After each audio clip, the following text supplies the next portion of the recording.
You're listening to the Survivor Sweat Podcast with Mike Buckmiller and Russell Rosenblum. If you are looking to buy, sell, swap, or hire a proxy for your entry, head to survivorsweat.com. Now, let's get to it. All right, we are back. Sort of. To the Survivor Sweat Pod. We are in the Simply Las Vegas studio. And as Russ just alluded to, we're back, but not back in the Circa Survivor contest. Tampa sucks. They did kind of suck. Like too Oh subtle. my God, they suck. Yes, We suck too. We took the suck chalk. too. We were one of the 9,000 on Tampa. Yeah. Us and 27 others clipped by the Tampa Bay Buccaneers. My name is Mike Buckmiller, Russell Rosenblum, partner in Sweat. We were the 2022 Circa Survivor champions. Will not be this year's Circa Survivor champions. And let's go ahead and recap and see I think we just did. who may be champions. 35 hit the skids. Here we are. We're one of them. 99.95% of the entire pool has been eliminated through week 14. And after 2 no picks the prior week, 0. Great. Great. Well, if they were going to take Tampa, they should have just been a no pick. We are down to 10. The final 10 of 8 out of 18,718 in the winner-take-all Circa Survivor Championship. Yep. You know, who would have guessed, you would have had a big line, that I'm going to call it 8 days. I don't know if that's exactly right, but it's pretty close. Might be 7 days.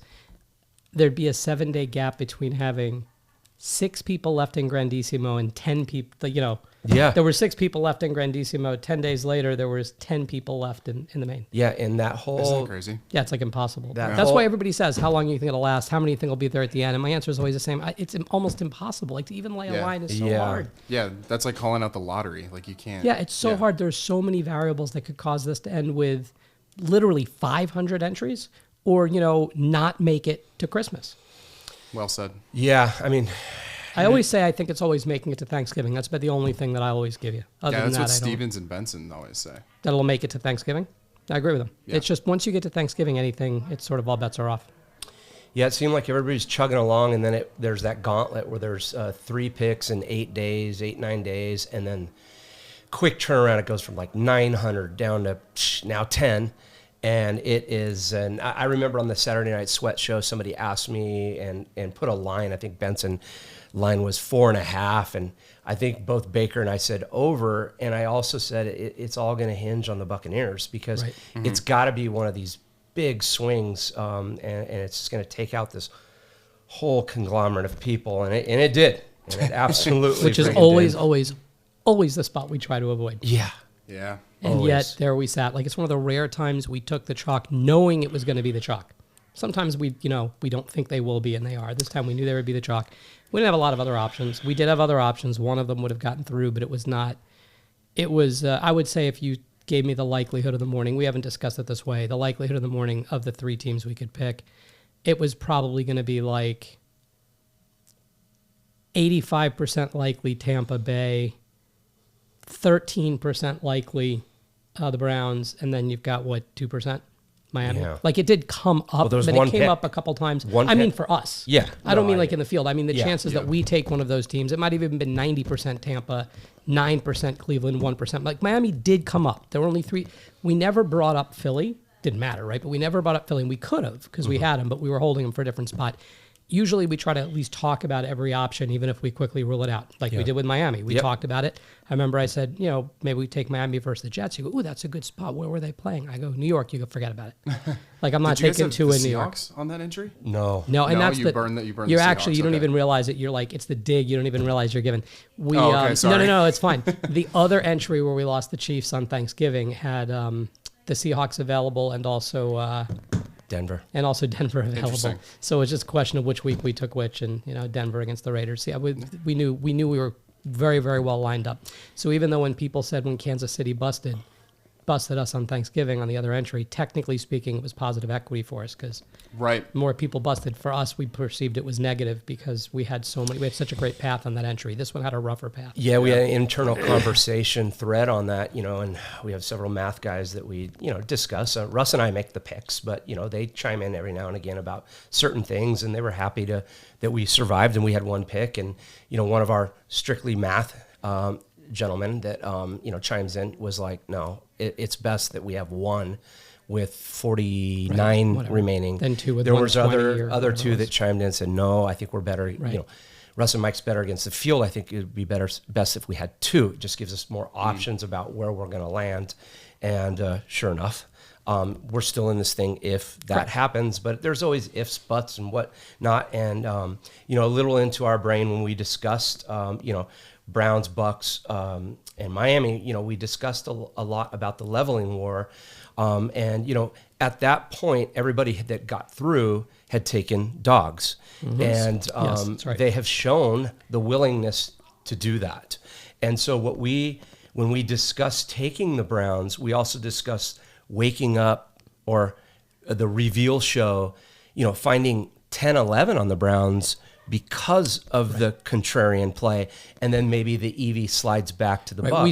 We still knew the Bucks were going to be the biggest taken team. And when I do say avoid the chalk, it's an oversimplification, right? It's to try to find a plus EV place. There are times where a team can be such a big favorite.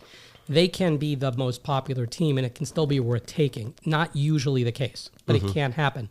At 28 people taking them, that did not happen. If you ended up with 20 taking them or 19 taking them, they still would be the most taken team, and they would have actually had some value still. Yeah, absolutely. And, it's just one of those things where in 2022, we were supposed to take the Detroit Lions. And when I dug into that game, it's one of those things where like stove hot. You just know. And so when I really went deep into Miami, there was just something about the Tua game going up in the weather. He just year in and year out doesn't play well in those situations. I know Miami has been better as of late, specifically on the defensive side. And the Jets have been bad as of late. And the Jets for about the last 9 years. Always been bad. But yeah, and out of all the people that could take Miami, only one did, and it was the person with 4 entries. So they only got the one through. So I don't if they had an option just to take them, I don't know if they take them because they went $2, 1 Brown. I'm going to assume not, because if you were going to take Miami. Miami anyway and you had 4 picks, then you're taking 2 Miamis probably because you really believe in them. Yeah, and it just felt Like a trap. It felt like a trap. But when those picks came out, I literally It was about the worst scenario. I woke up in the middle of the night and I just knew. I knew we were wrong. It just felt bad. I didn't like it. There was something about it, and yet we were the people that took the Bears too. And it's one of those things, if it's just strictly But it was math, weird. We took the Bears. We woke up in the morning and it was, we're probably going to lose, but I feel good about the pick. Yeah. Whereas here, we woke up in the morning and it's like, we're probably going to win, and I feel terrible about the pick. Interesting. Yeah, and so looking at all the people that got clipped with Tampa, some of them had Seattle, Rams, Broncos. One left Broncos on the table. Wow. So I don't know. And it's not Monday morning quarterbacking, but really, if we had Seattle or Denver, there's no way in the world we're on Tampa. No. We're on Tampa just because it's going to be Tampa, the Browns, Yeah. and then we're discussing dinner from 2 months ago and lunch from 6 weeks ago, and then maybe Miami. Yeah. It was way down the list of And there was something about options. that Browns game with the missing 3 offensive linemen. The defensive tackle just got lost for the season. The starting safety. And then it's not often that the Titans have the best quarterback in the game. Although, Shadur's proven that he can get it done. But, but this is also like when you had a couple weeks ago, what was it? People were jumping in to take Carolina to win a game. I think it was, right? And it was you guys on the Saturday night going, this is just a terrible spot. It's just tough when you're going to take a bad team to win a game because you think they're playing a team that's slightly worse or significant, whatever. I mean, bad teams. Look, Tampa, they're not really a bad team. I don't know how good they are. They're playing in I don't want to say mediocre division. Division is terrible, but still, it's hard to tell. They've had some injuries too, but at the end of the day, they're, unless you're going to only say there are like 3 credible teams in the NFL, Tampa's got to be on the credible side. They're certainly better than half, right? I would say solid mid-tier. Yeah, as like David slightly above Baker likes mid-tier, to right? say. But I don't like taking those bottom 10 teams against and David made a point, and he was right. There are 12 teams you're not going to take in this thing. So if you can find a way to move one of those 12 into a team you take, Sure. gives you a lot of flexibility. But man, I don't want one of those teams to end up being someone like the Browns or someone like New Orleans or Carolina or Tennessee. So right? I just don't ever want to be. Or the Jets. I can't imagine a spot I'm taking any of those, 5 teams ever. Yeah. So the ultimate, and yet there we were debating taking Cleveland. Yeah. So the ultimate decision came down to if we woke up and the reveal show and there's 10 on Cleveland and only 19 or so on the Bucks, how would we feel? If we took Cleveland. Yeah. Pretty stupid. Yeah. And so we really liked the run out moving forward with our ticket. And so I guess one could say we got conservative. And one can say that all the contrarian plays got conservative too. Mm-hmm. And is it just the fact that you get through with the Bucks, you get through it and you feel like you're so close and you let the emotions, because if it's strictly a math play, but you're really not close. But take Miami. We're just supposed to take Miami. Yeah, because you're not close at 49. You're close. And we always say you're not close, you're not close, you're not. Now you're close. When you're at 10, I would say sub 30 is kind of where sub 20s, 30s is where you're close. We talked certainly about in the that teens you're close. last year, remember? Because we were just talking about like a simple tournament bracket. You know, you get paid out in top 32. Right. That's like the final bracket. Right. So I would consider that to be close. I would consider that to be close as well. And so everybody there now is you. I'm not going to tell you you're not close at 10. You are. Yeah. The only thing that's tricky is it's hard to start hedging because you have a lot of weeks left. You got to try to at least make it to Christmas, I think. Yeah, and the individuals that got through with Seattle and Rams, it's like, wow, they were able to avoid them earlier in the season in those spots. Look at the Rams the week before in Carolina. Like you would think that would be the spot, and yet but they avoided the chalk spot there and then had them in a spot where no one was going to have them. I mean, it's the same thing. Not only do you have them in a spot, this is the part we talk about indirectly. When you're taking the Rams or Seattle in a spot where they're not the chalk, by definition, it means someone else is the chalk. Sure. Right. So you're not, it's not only that you're not taking the chalk in that spot, you're setting it up where you can be in a good spot if, Tampa Bay loses in this game, right? Like it's a double dip, right? It really puts you in a much better position in those spots. And yeah, you can always lose. I mean, the Rams could have lost. Seattle could have lost. It's an NFL game. I mean, I thought it was 76%. You said it hit about 79 for Tampa, probability of winning the game. So they're one of the bigger favorites on the board regardless. They didn't win. Yeah. And they looked, I mean, not this, they didn't win. I mean, they just looked like it's one thing, Baker goes out in the third play or, when they lost a couple wide receivers in a game earlier in the season. Here they just looked almost like they didn't give a damn. Even at the end of the game when they had the fourth down play and it's like right at the sticks and it wasn't clear if it was complete or incomplete. It wasn't clear if it made the first down line or didn't. And they just walked off the field like they're done. Yeah. It was an interesting game all around. Yeah, a quick thing is I talked to Sammy Sadist, who obviously was one of the winners, not obviously, but one of the winners in Grandissimo, and he landed on the Eagles. And he was the possible 11th person, and I said, wow, strong pick. And he said, yeah, it just sucked to go out. He just felt like he knew that there would not be any overlap. And he goes, it just sucks getting knocked out, as always. But he goes, he did think about taking Miami. And he just didn't like it. He went with what he thought was the better team with no overlap. There was a lot of uncertainty with Herbert, the hand coming back from the injury. That's the thing. I have to think that if Herbert isn't going in for surgery earlier in the week, he probably doesn't take Philly. Yeah. Because at least even Herbert ends up playing. This is back to you can't be too results-oriented. Herbert was never 100% likely to play. There's some probability in this game he doesn't play at all, or that he plays and the hand is too disruptive for his ability to really play. And so that, I also think if Herbert is unequivocally out, you probably get more than one person on Philly. Yep. But you can't have that many more on Philly. Sure. They've been used. So, it's definitely a tricky spot. And yeah, you feel for the guy who goes into Monday night and his body thinks is good. Look, for us, it does help us. You try to say this doesn't matter and it shouldn't, but it does help us, metaphorically sleep at night that the Browns lost. Yeah. Because that's the team we're most likely to take. If Miami also lost, literally we look at them and go, okay, well, whatever. I mean, it's literally every option we had lost. It doesn't really make any sense. And if we knew the math prior, if you look at how the run out is 62% on the Bucks, 11% on the Browns, I mean, maybe we just probably on the Browns, though. I don't know. Yeah. We would spend a lot more time talking about Browns or Miami, and Tampa would be off the table. That's all. Sure. So I'd say 70% we end up in the Browns, 30% Miami if we ruled out Tampa, so we're still going to be out most time. Anyway. it's bye-bye, baby, for us. Yes, it is. Yes, Nick, And a lot of other people. yeah, Nick, where did some Wait, notable- someone else busted? Not just us? That's so strange. There was a few notables left. Yeah. Nick, where did they land? Yeah, so you mentioned this John Accorsi entry. That was the one with 4, got 2 clipped on the Bucks, 1 clipped on the Browns, and then made it through with 1 Miami. Dime Piece got clipped with 1 on the Buccaneers as well. You're going to have to help me out with this one, Mike. Player Props King got clipped with 1 on the Bucks. Did he buy pick control of this? So I or? put that on there because James and I were on VSiN, and that was the entry that was selling pick control. Interesting. I think it was available for, I think they were offering, it was 50% or 60% for $200K. Obviously negotiable. I think they'll but sell it for less now. they will they'll sell drop for the less price. now. Yeah. But that was the last entry that had pick control, and interesting to see that they went with the chalk as well. I think they were looking to survive and keep selling pieces. Yeah. And then, as you mentioned, Sammy Sadist got 1 clipped on the Eagles, and Yeah. it was really fun. I was at the Monday night football game at SoFi, and I'm a big Eagles fan, and I was sitting there sweating bullets, obviously, for having 0 in the game. But I kept looking at my lady and talking about Sammy, and I'm like, man, I can't imagine how he feels if I'm this stressed out sitting here. I was like, man, poor Sammy's got to watch this go down the way it is. But So I was I'm thinking about yes, poor Sammy. It sucks, but he did split.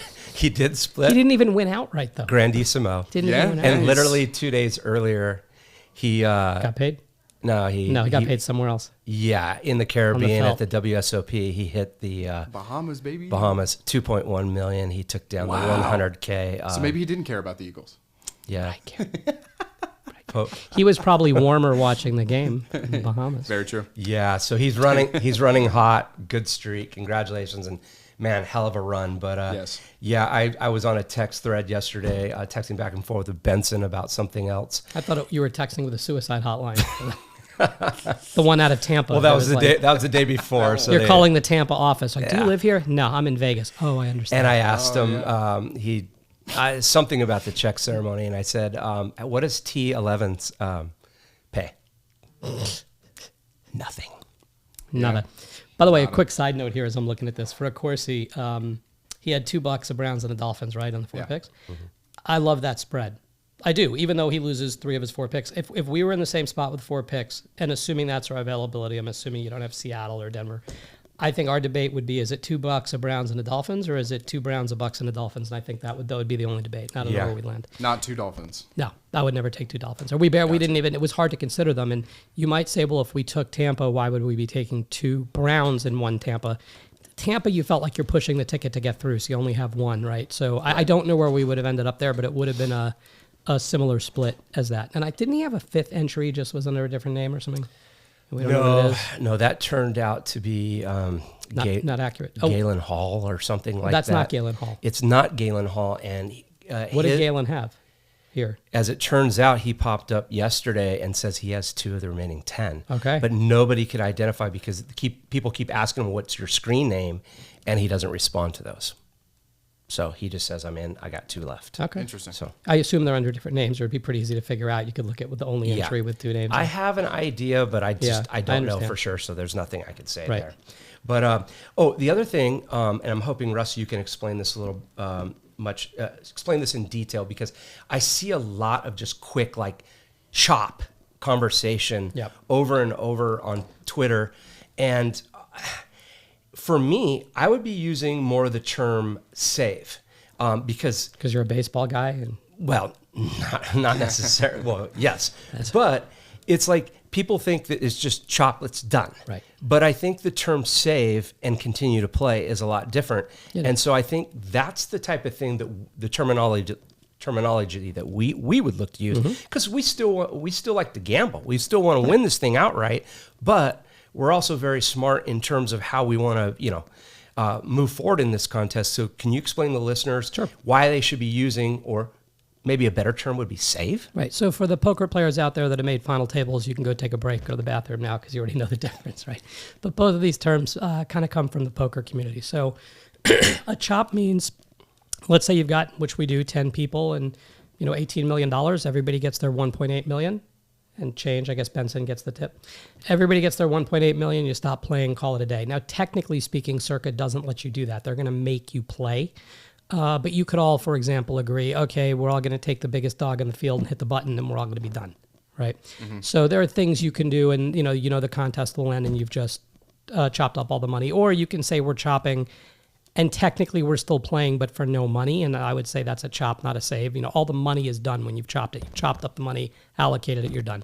A save would be something like, okay, there's 18 million in play. We're each going to take 800,000.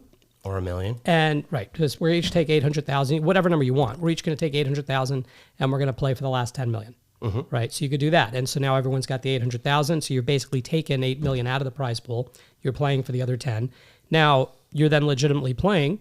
Maybe 2 weeks from now, there's only 5 people left and you're playing for 10 million because the other 8 million's gone. You might decide later, hey, we're going to chop that up, take the remaining 5 each, or you might make another save, or we're each going to take off another million. So now we've each got 1.8 and we're playing for the last 3, right? Because the other people have already taken the money out. So it helps you get some money off the table. Historically, it's interesting. Historically, in the poker community, there's something called collusion, where if there were 10 of you left and you couldn't get all 10 to agree, then there's no deal. You're done. Like you can't just 2 of you can't make a deal. So you can't say, okay, 9 of us are agreeing to each take something off the table, and the 10th guy's just out there on his own if he wins.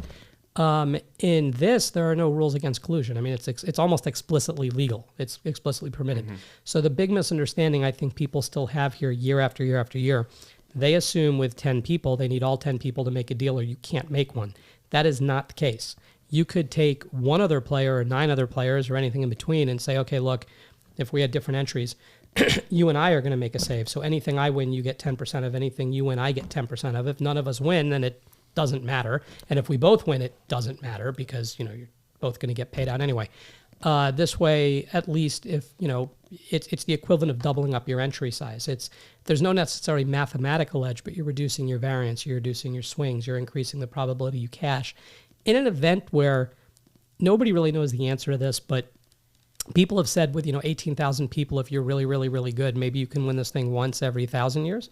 I don't think that's right because I think there are enough really, really bad players, and we've seen some players make it pretty deep in this thing regularly.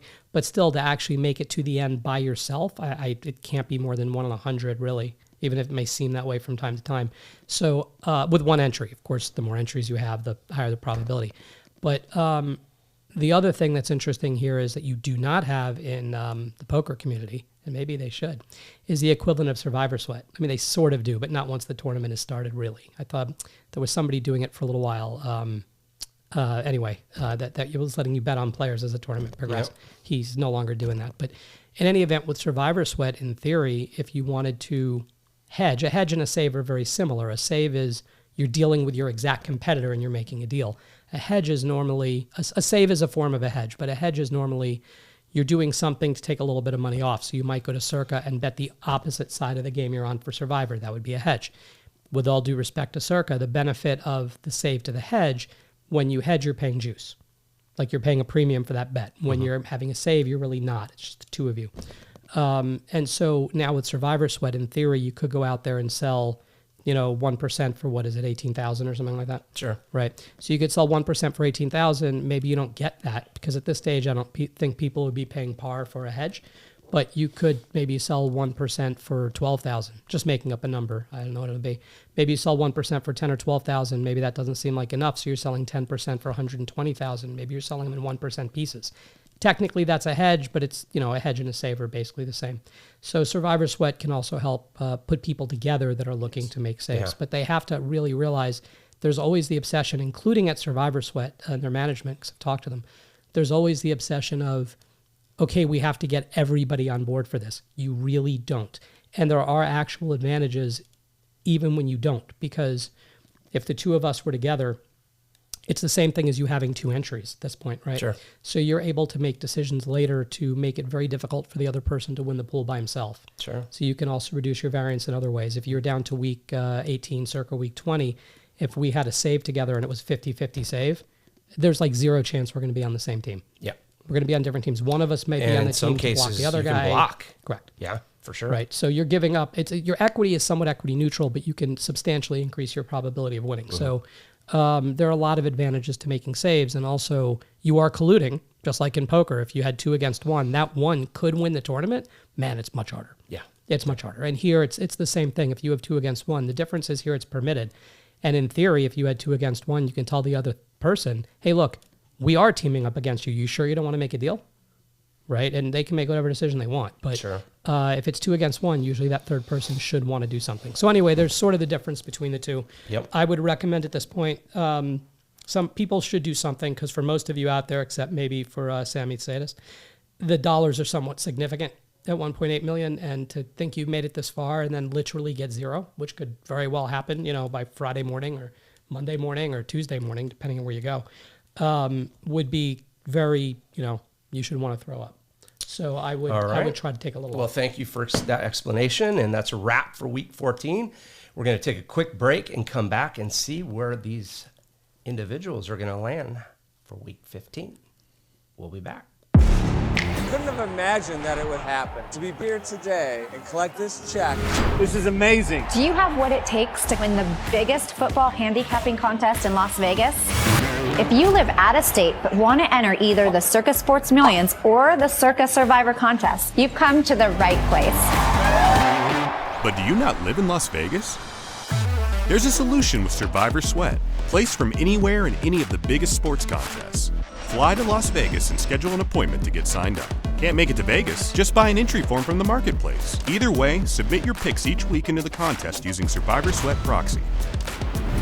Kudos to Circa, Survivor Sweat, and everybody else. Once in a lifetime experience. Thank you. With over 20 million in guaranteed prizes, you can sweat small, win big. Visit survivorsweat.com or call for more information.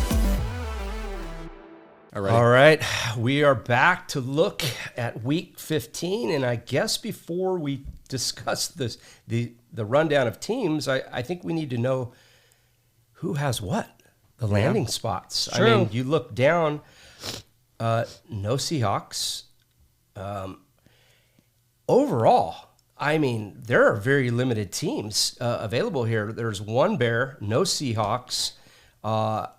And there's no real surprise. You got 10 people left, and whatever. So what's our landing spots? And this is so screwy, because I'm still looking, as you pointed out last week, I'm still looking at projected popularity and percentages, which is like a joke. So San Francisco, they're projecting 40%, which was otherwise known as 4 teams, right?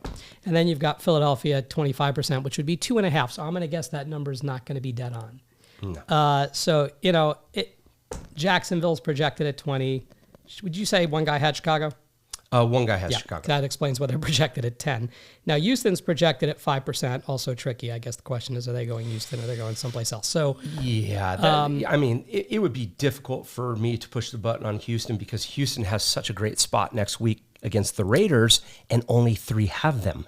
So why would you burn one here when there are 6 people that have the Niners, there are 9 people that have the Eagles, and there's 5 that have both? And I didn't spend time looking at it, although it wouldn't take long. There's only 10. It's the question is there, my guess is when he's saying that 30% of the field have Houston, so 3 people, estimate of 5% that's going to use them.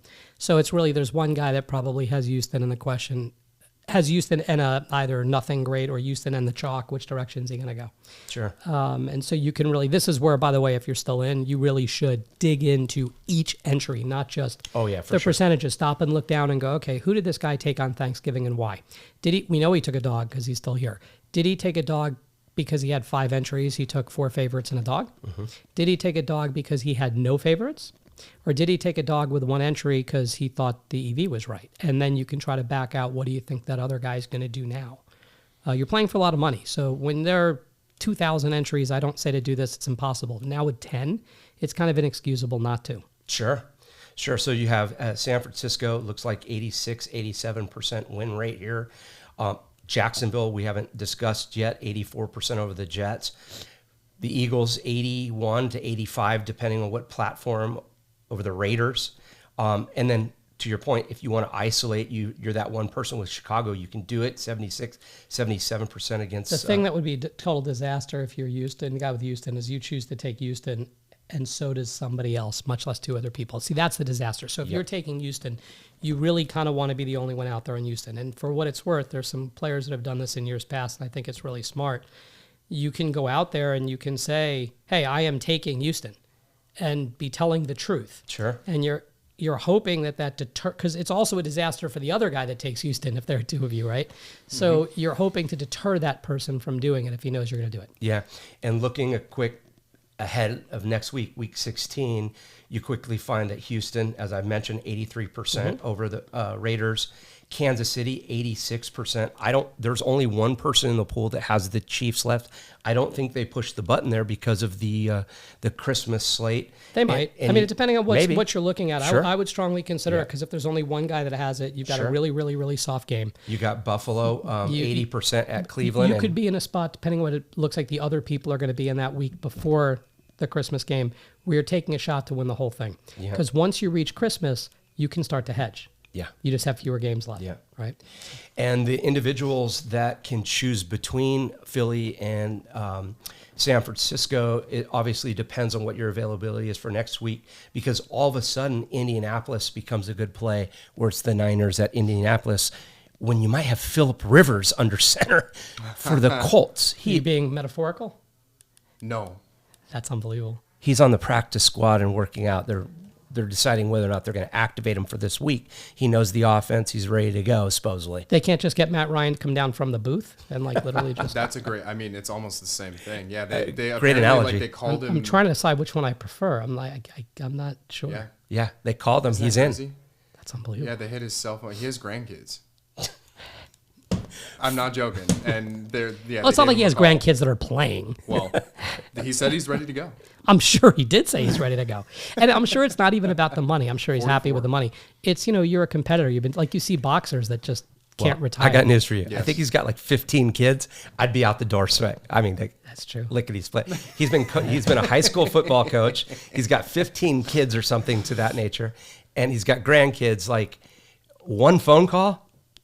Bye, honey. I know this is way kind of off the specific topic, but if he was available, the Raiders should have picked him up and signed him, because they're so bad. And by the way, he could be like the Pete Rose. He could be the player coach. He could be the head coach, and he could play quarterback. I think Why that not? might be the idea. It's an idea. All jokes aside. Yeah.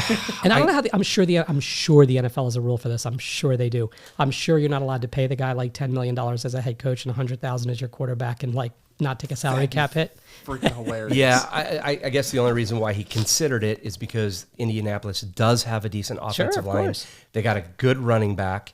They're a very well-rounded team. He knows that system specifically. That being said, I'm going to say you don't think it's correlated. I do. Or I'm saying you don't. You might not think of it this way. He also saw, Joe Flacco show up last year and bring his team to the playoffs. Yeah. Last year? I think last year, right? The interesting thing is he's up for the Hall next year, 2026. But that pushes him off 5 years. If he gets activated, resets it. So I don't know. I don't think he really cares at that point. But yeah, here he is. And so, no joke, San Francisco at Indy might be a play next week. But do you think he makes the Hall as it stands? Oh yeah, I think so. Yeah, I think it's very good. I mean, I don't know, memorable player, but. It's back to and it's funny because they have a correlation here. It's back to the Eli Manning thing. Does he make the Hall?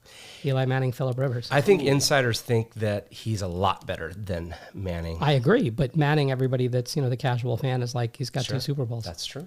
Absolutely. Right? So I don't know. I think Rivers is better, but I think they're both not marginal players. I don't want to be misinterpreted. They're marginal for the Hall of Fame. Yeah. Not marginal players. And to be marginal for the Hall of Fame still means you're just a phenomenal player.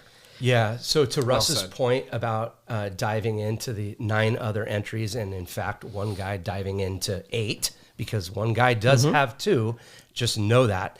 And so there's a chance there he's probably split, depending on if you can find him and what his entries names are. By the way, there could be the Houston question. Yeah. Because if he's the guy that has Houston, then, it's a good spot to split. Yeah, for sure. And so here's where you're playing poker, and this is where the true game theory, and I know what you know what I know, And this is probably why he's not coming out there and saying who his entry is. Yeah, for sure. So the game theory here is off the charts, and talk about freaking first place prize here.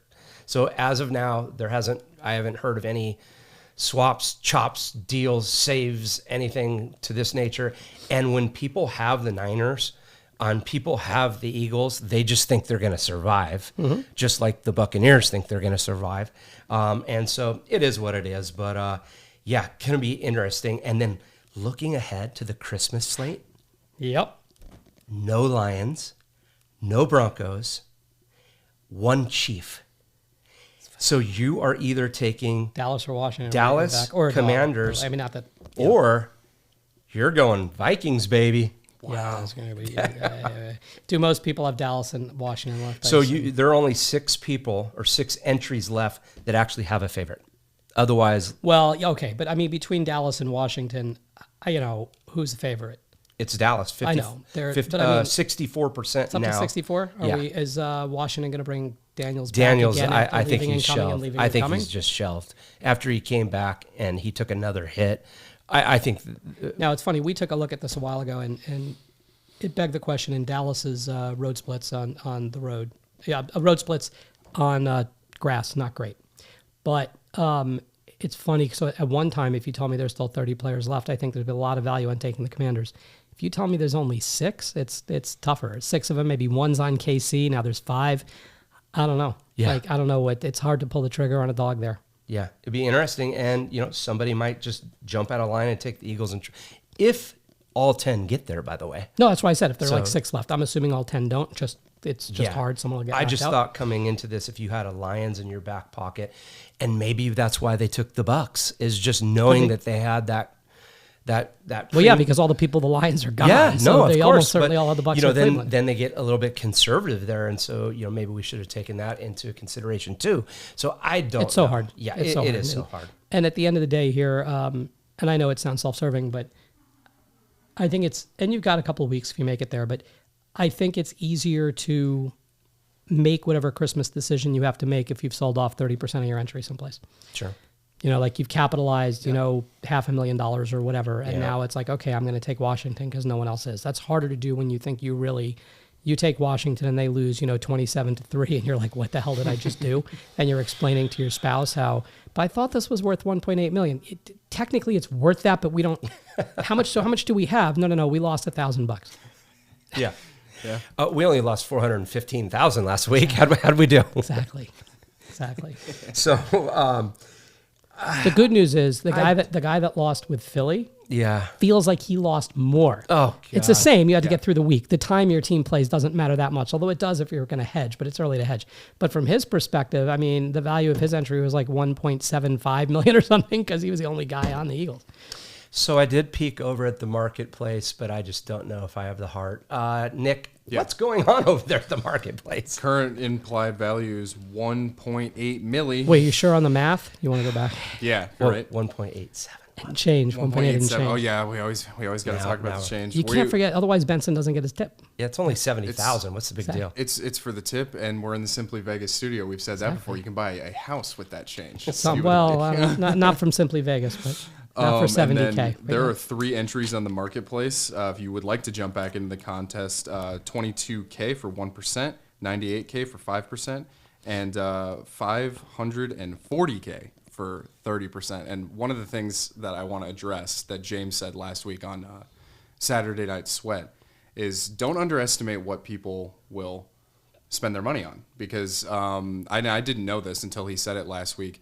There were sales on the marketplace up until Sunday morning on week 18 last year on the marketplace. So as long as this contest goes, there will be percentages being sold. And there should be. And remember, you can always make an offer too. So if I were listing an entry, sure, I'd list it out at whatever price. And as you start to approach Thursday, Friday, Saturday, if you haven't sold it, you might adjust the price or you might not. Just depends. Yeah, and in fact, the last sale was 1% for $15,000. Now, I don't know what entry that was, or if that was in the last 24 or 48 hours, don't know. 15,000 for 1%. I think it's a reasonable, right? It's a little bit below par, and I think that's fine. Like you're looking to just capitalize. And again, you might want to sell 10%. Doesn't mean you can't sell 1% chunks 10 times. So Maybe you try to sell some at 20, some at 15, some at 12, some at 30, whatever. Yep. But you really should, and I'm not saying, I don't say this all year, this is a time where you really should try to at least make sure you get some money coming out. If this was week 17 after Christmas, I think you have a question of, would I rather sell below par, or would I rather go to Circa and start hedging, and how much is it going to cost me to hedge 2 weeks, and which one makes more sense? And you can really evaluate which one makes more sense. Yeah, and if you're one of the 10 remaining, or one of the 9, as we would know, and you would like to come on the Saturday Night Sweat Show, Nick, where can they find us? Yeah. On Saturday night. Yeah, on Saturday night, 6:45 PST. If you're subscribed on YouTube, your phone will buzz. And I actually noticed too that if you're subscribed on YouTube, when we start live streaming, it'll actually just show up at the top of your YouTube page, which is really convenient. X is a little bit different. If for some reason you don't see the tweet that goes out, you can just tap our profile picture and come into the live chat that way. And as Mike said, if you would like to come on, if you're still alive, shoot me or Mike a message, email, whatever you got to do. And if you cashed in the Grandissimo as well, we would still like to have you on for a guest slot. So. And we've had the Meatball Brothers, who sent me a nice little... that explains the shirt. meatballs. And that's where alcohol and analytics... the other one should at least have the tequila. Formulated. So thank you so much, Meatball Brothers. I am representing, for sure. Yes. I thought you just thought the green would make us lucky. I'm like, you're a little late. A little late. Well, as I said, this would be the only AA meeting that I would actually go to. Yeah, Carson, what the hell? I want a T-shirt. We are no longer doing analytics. We're just going to be doing alcohol. The alcohol, yeah. exactly. Yeah. And we did at the Raiders game, watching that. Man, if you had they were as good as expected. if you had the Broncos minus 7.5, or the under, or the parlay. Oh my God, that was. Live, it's hard to tell. You went back and showed me the replay on the penalty call where they're saying he's lying on the guy too long. I'm like, okay. Like usually, honestly, and I say this like not in sort of an NFL rigged way, blah, blah, blah. Like usually they don't call things like that because everybody's trying to get out of there and not get hurt. Like I've said before, and I know why teams don't do it. It's the optics look bad. In a spot like that, there's 12 seconds left. You're down by 2 scores. Debatably, the Raiders are supposed to just take a knee. Usually teams hand off, run into the line, right? But you do risk a guy getting hurt. Yeah. Here, they're throwing the ball downfield in the middle of the field usually means the guy gets up. They kind of make believe they're jogging to the line. They know they can't get there. They don't get a playoff and they leave. Here, they call a very, very questionable penalty. And then Pete Carroll lines up for a field goal. And he was asked, I was hoping to get the field goal, onside kick, Hail Mary. And we had this discussion. If there's about 9 seconds left, I actually think that's probably the correct play. With 4, it's just bizarre. It's just, they had like the game-winning cover. They were celebrating. I saw some press conference, and he said he was arguing on the sideline. There should be 7 seconds or something. Time or something. Debatably, there should have been less. But. Yeah. So, anyways. I do want to make one comment before we leave. I've implied it a few times, but for the 10 of you still out there, and I'm not worried about Galen Hall. He's smart enough. He knows this, but be really, really careful if you're going to start to hedge here. You really need a very deep bankroll or a very deep credit line. We know somebody last year that started hedging around here, and he did not. He was just on credit. He reached the point at the end where, because it's magnified. It started off trying to lock up at least $100,000, and by the end, he needed to make a $600,000 bet just to cover all the old bets. And you can start to reach a point where you don't have any more credit, and then what do you do? So you really want to be, it's not just about giving up equity. That's always a question. You're giving up equity when you hedge. That's not the issue here. The issue really is, are you going to put yourself in a spot where you can't make that last bet, where your last bet now to try to lock up that same 100,000 because you've lost so many other hedges, you might have to bet, 3.4 million. And then you're looking up at Circa and they're like, we're not taking it. That's a great point. I heard Derek Stevens yesterday on VSiN, and they discussed that credit hedge process. And there's a chance. There's a chance that people start getting into this, and they're going to have to lay a big amount because of the prize pool. And they're going to have to consider whether they're going to take it or not as a book. It isn't just going to be an insta snap. Now, we know there's other platforms all over the world and places offshore and whatnot, but they're not giving you, $2.3 million to make a bet against the ticket. If you're going to get into this, you need to let them know in advance, because they're going to need some buyback. Correct. Because they're going to have some exposure to themselves. You're just not going to walk up there and say, I want to lay a 7-figure bet or whatever it might be. And so not just for this weekend, but moving forward. And also make sure that it could have came into play on Monday night, the tie. So you got to bet the tie as well. I assume they're going to start putting it up again. He said at the end of that game, he quickly looked and if somebody had a tie, and nobody did. So they did have the bet up already? They had the bet, but up? nobody took it. Whoops. And so Sammy wasn't looking for the tie. Right.